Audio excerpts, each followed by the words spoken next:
స్వప్న అండి. స్వప్న గారు మీది ఏ ఊరు ఏ జిల్లా మేడం? మేము కర్నూలు డిస్టిక్ ఎమ్మెగనూరు అండి. ఓకే మేడం, మరి గత 5 సంవత్సరాలు అంటే జగన్ గారు అధికారంలో ఉన్నప్పుడు 2019 నుంచి 24 మధ్యలో ఒక్కసారి కూడా డిఎస్సి వేయలేదు. మరి ఈ కూటమి ప్రభుత్వం అధికారంలో రాగానే నారా లోకేష్ గారు ఒక్క సంవత్సరంలో డిఎస్సి నిర్వహించి అలానే 16,000 ఉద్యోగాలు కూడా ఇచ్చారు. మరి ఇప్పుడు మీ వయసు ఎంత, మీరు ఏ కేటగిరీలో ఉద్యోగం సాధించారు? సార్ నాకు 28 ఇయర్స్ సార్. నేను ఎస్జిటి సాధించాను సార్. ఈ ప్రభుత్వం 1 ఇయర్లోనే ఇట్లా ఉద్యోగం కల్పించడం మీద మీ అభిప్రాయం అంటే ఎలా అనిపిస్తుంది మీకు? చాలా మందికి ఉద్యోగాలు కల్పించినందుకు చాలా సంతోషంగా ఉంది సార్. ఇంత మంచి అవకాశం మళ్ళీ వస్తుందో రాదో కూడా తెలియదు. మళ్ళీ చంద్రబాబు హయాంలోనే రావచ్చు అనుకుంటున్నాము. సార్ మరి మేడం గారు ఉద్యోగం సాధించారు, మీకు ఎలా అనిపిస్తుంది? చాలా హ్యాపీగా ఉంది. యాజ్ ఏ హస్బెండ్గా ఆమె చాలా కష్టపడింది. ఆమె డెలివరీ టైంలో నోటిఫికేషన్ వేసినారు, అయినా కూడా ఆమెకు డెలివరీ అయిన తర్వాత కూడా ఆమె చాలా కష్టపడి చదివింది. దానికి తగిన ప్రతిఫలం దక్కింది. కర్నూలులో కూడా ఎస్జిటి పోస్ట్ ఎక్కువగా ఉండడం వల్ల ఆమెకు ఒక అదృష్టంగా కూడా చెప్పొచ్చు.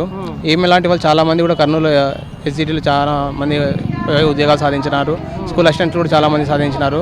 కర్నూలు జిల్లాకి సంబంధించి డిఎస్సి అని చెప్పొచ్చు. ఒక విధంగా చెప్పాలంటే ఇది 2,600 పోస్ట్ అంటే ఒక జిల్లాకి 2,600 పోస్ట్ కేటాయించడం అంటే పెద్ద విషయమే. అది చాలా పెద్ద విషయం. చాలా హ్యాపీగా ఫీల్ అవుతున్నాను. సో ఈ ప్రభుత్వం యొక్క పనితీరు ఎలా ఉంది సార్? 1.5 ఇయర్ నుంచి మీరు చూస్తున్నారు, ఎలా అనిపిస్తుంది? ఫస్ట్ మొదటి సంతకమే డిఎస్సి మీద చేయడం ఒక పెద్ద నిరుద్యోగులకు చాలా ఊరట కలిగించే విషయము. దానికి అనుగుణంగా చంద్రబాబు గారికి ఒక విజన్ ఉంటుంది. ఆ విజన్ పరంగానే ఆయన చాలా రాజకీయంగా కానీ అడ్మినిస్ట్రేషన్ పరంగా కానీ చాలా మంచిగా పరిపాలిస్తాడు మనిషి. ఆ తర్వాత దాని ప్రకారమే మొదటి డిఎస్సి ఒక పెద్ద మొదటి సంతకం అటువంటిది ఒక పెద్ద ప్రెస్టీజియస్గా తీసుకున్నాడు. చాలా పకడ్బందీగా నిర్వహించారు. వితిన్ 2 monthsలో రిక్రూట్మెంట్ చేస్తున్నారు. చాలా హ్యాపీగా ఉంది సార్. మరి మీది రాయలసీమ ప్రాంతం కర్నూలు అంటే, మరి గతంలో 3 రాజధానులు అన్నారు. ఒక రాజధాని మంచిదంటారా, మీ 3 రాజధానులు కావాలంటారా? ఇక్కడ మీరు అమరావతిలో ప్రజెంట్ ఉన్నారు కదా, ఎలా అనిపిస్తుంది? యాజ్ పర్ ఒక స్టేట్కి ఒకటే రాజధాని ఉంటే అది సెంటర్ ఆఫ్ అడ్మినిస్ట్రేషన్కి బాగుంటుందని అనుకుంటున్నాను. Thank you madam. మేడం నమస్తే మేడం, మీ పేరండి? సార్ నా పేరు ఉమారాణి సార్. ఓకే, ఉమారాణి గారు మీది ఏ ఊరు ఏ జిల్లా మేడం? సార్ మాది ఎమ్మెగనూరు మండలం, కర్నూలు డిస్టిక్, కోటెక్కల్ విలేజ్. మేడం మరి గత 5 ఏళ్లుగా జగన్మోహన్ రెడ్డి గారు అధికారంలో ఉన్నప్పుడు డిఎస్సి ఏటా నిర్వహిస్తానని చెప్పేసి మోసం చేశారు, ఒక్కసారి కూడా ఇవ్వలేదు. ఈ కూటమి ప్రభుత్వం అధికారంలోకి వచ్చిన తర్వాత లోకేష్ గారు ఒక్క సంవత్సరంలోనే డిఎస్సి నిర్వహించి ఉద్యోగాలు కూడా కల్పించారు. సో ఈ ప్రభుత్వం ఎలా అనిపిస్తుంది, ఈ పనితీరు ఎలా అనిపిస్తుంది లోకేష్ గారు? సార్ ముఖ్యంగా గౌరవనీయులైన చంద్రబాబు నాయుడు గారికి, లోకేష్ గారికి, విదేశాఖ మంత్రి అయినటువంటి చాలా మన హృదయపూర్వక ధన్యవాదాలు సార్. ఎందుకంటే ఈరోజు మేము ఇంత హ్యాపీగా ఉన్నాం మా కుటుంబం అంటే అది కేవలం చంద్రబాబు నాయుడు గారు అండ్ ఈ కుటుంబ ప్రభుత్వం వల్లనే. లాస్ట్ టైం జగన్మోహన్ రెడ్డి గారు డిఎస్సి వెళ్తామని ఎన్నో ఆశలు పెట్టించి మమ్మల్ని చాలా మోసం చేశారు. కానీ ఈ ప్రభుత్వం వచ్చి ఫస్ట్ సిగ్నేచర్ చేసి మాకు మా ఇంట్లో కళల్ని, పండగ వాతావరణాన్ని ఏర్పాటు చేసినందుకు మనస్ఫూర్తిగా ధన్యవాదాలు. జీవితాంతం చంద్రబాబు నాయుడు గారి కూటమి ప్రభుత్వాన్ని ఖచ్చితంగా గుర్తుపెట్టుకుంటాం సార్. మేడం మరి మీరు ఏ కేటగిరీలో జాబ్ కొట్టారండి? మీకు ఎన్నో అటెంప్ట్? సార్ ఇది నా ఫస్ట్ అటెంప్ట్ సార్. నా మొదటి అటెంప్ట్లోనే నేను ఈ విజయాన్ని సాధించడం వెనుక కూటమి ప్రభుత్వం డిఎస్సి ఇవ్వడం వల్లే, నోటిఫికేషన్ ఇవ్వడం వల్లే జరిగింది. నేను వచ్చేసి నా డిపార్ట్మెంట్ వచ్చేసి physical education sir, SAP. Thank you అండి. Thank you. నా పేరు శాంతి అండి, కర్నూలు జిల్లా నుంచి వచ్చాము. మేడం మీ పేరండి? అరుంధతి అండి. ఓకే మేడం, మరి గత 5 ఏళ్ళు అంటే 2019 నుంచి 24 మధ్యలో ఒక్కసారి కూడా డిఎస్సి నిర్వహించలేదు. జాబులు ఇస్తానని చెప్పేసి జగన్మోహన్ రెడ్డి గారు ఇవ్వాలి. మరి ఈ ప్రభుత్వం వచ్చిన తర్వాత లోకేష్ గారు ఒక్క సంవత్సరంలోనే నోటిఫికేషన్ వేశారు, అలానే రిజల్ట్స్ ఇచ్చేసి మీకు ఈరోజు నియామక పత్రాలు కూడా ఇస్తున్నారు. సో ఎలా అనిపిస్తుంది మీకు ఈ ప్రభుత్వం యొక్క పనితీరు?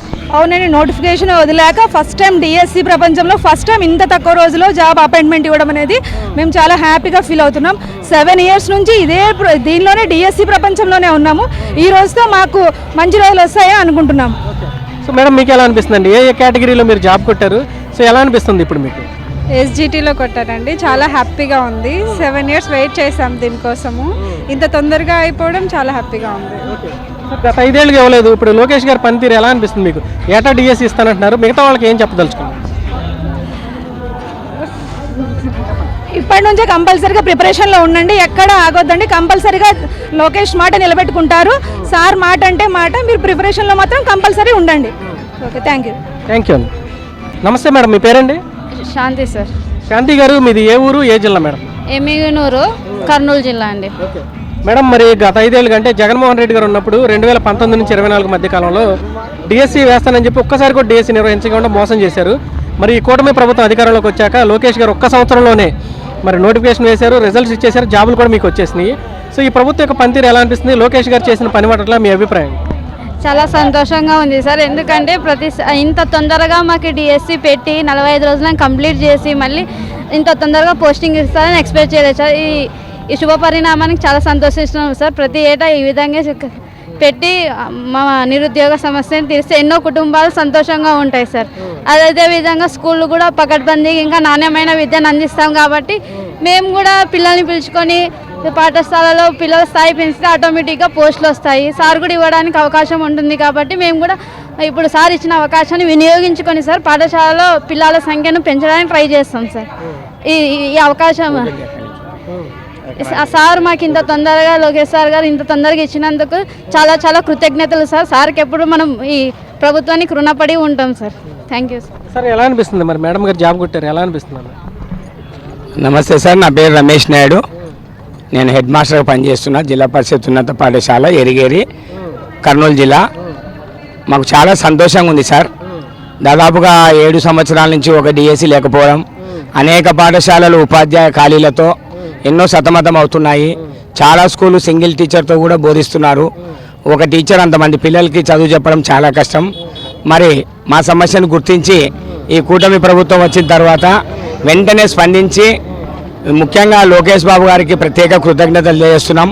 విద్యాశాఖ మీద ప్రత్యేక శ్రద్ధ కనబరుస్తూ విద్యను అందిస్తేనే ఏ దేశమైనా రాష్ట్రమైనా అభివృద్ధి చెందాలన్న ఆకాంక్షతో అతను మా విద్యాశాఖకు చేస్తున్న సేవలకు మా ఉపాధ్యాయ లోకం తరపున కొత్తగా నూతనంగా ఎన్నికైన ఉపాధ్యాయుల తరపున అతనికి ప్రత్యేక ధన్యవాదాలు తెలియజేస్తున్నాం. ప్రతి సంవత్సరం కూడా ఇలాగే ఉన్న పోస్టులతో డిఎస్సి జరుపుతూ ఎక్కడ ఒక్క ఖాళీ పోస్టు కూడా లేకుండా చేస్తే పిల్లలకు విద్యను అందించడానికి మా నూతనంగా సెలెక్ట్ అయిన ఉపాధ్యాయులు అందరూ సిద్ధంగా ఉన్నారు సార్. అందుకోసం మేము ప్రత్యేకంగా మా కర్నూలు జిల్లానే రాష్ట్రంలో అత్యధికంగా టీచర్ పోస్టులు సృష్టించడం జరిగింది. దాదాపు ఈరోజు 2800 మంది ఉపాధ్యాయులు ఈ సభకు రావడం మా జిల్లా తరఫున మాకు చాలా సంతోషంగా ఉంది. మరి ఏ లోటుపాటు లేకుండా చేసిన గౌరవ జిల్లా విద్యాశాఖ అధికారికి, కలెక్టర్ గారికి, అదేవిధంగా కమిషనర్ గారికి ప్రత్యేక కృతజ్ఞతలు తెలియజేస్తున్నాం సార్. ఏర్పాట్లలో ఏ లోటు లేదు సార్. చాలా సంతోషంగా వచ్చాం sir. Thank you sir. Sir మరి ఈ ప్రభుత్వం వచ్చిన తర్వాత విద్యా వ్యవస్థలో మార్పులు ఎలా ఉన్నాయి సార్? మధ్యాహ్న భోజనం పథకం కావచ్చు, పిల్లలకి ఇస్తున్నటువంటి స్కూల్ కిట్ కావచ్చు, వీటన్నిటిలో ఎలా ఉన్నాయి మార్పులు? మీరు యాజ్ హెడ్ మాస్టర్గా మీకు ఎలా అనిపిస్తుంది? సో చాలా మార్పులు చేశారు సార్. మధ్యాహ్న భోజనంలో ప్రత్యేకంగా మెనూను మార్చారు. ఆ పిల్లల యొక్క అభిరుచులను బట్టి ఆ ప్రాంతంలో పండే కూరగాయలను కూడా మెనూలో చేర్చడం, అంటే జోన్ 1, జోన్ 2, జోన్ 3, జోన్ 4 ఏ ప్రాంతాల్లో వాళ్ళకి అందుబాటులో ఉన్న వెజిటేబుల్స్ని బట్టి వాళ్ళ మెనూనే మాకు అవకాశం ఇవ్వడం బాగా ఉంది. ఎస్పెషల్లీ ఆ సన్న బియ్యం ఇవ్వడం మాకు చాలా సంతోషంగా ఉంది సార్. పిల్లలు కూడా మధ్యాహ్న భోజనంలో నాణ్యత పెరగడం వల్ల పాఠశాలకు ఎక్కువగా హాజరవుతున్నారు. సో సన్న బియ్యం ఇవ్వడం చాలా సంతోషిస్తున్నారు సార్. చాలా మాకు ఆనందంగా ఉంది సార్. ఎండిఎంలో చాలా మార్పు వచ్చింది sir. Thank you sir. Thank you.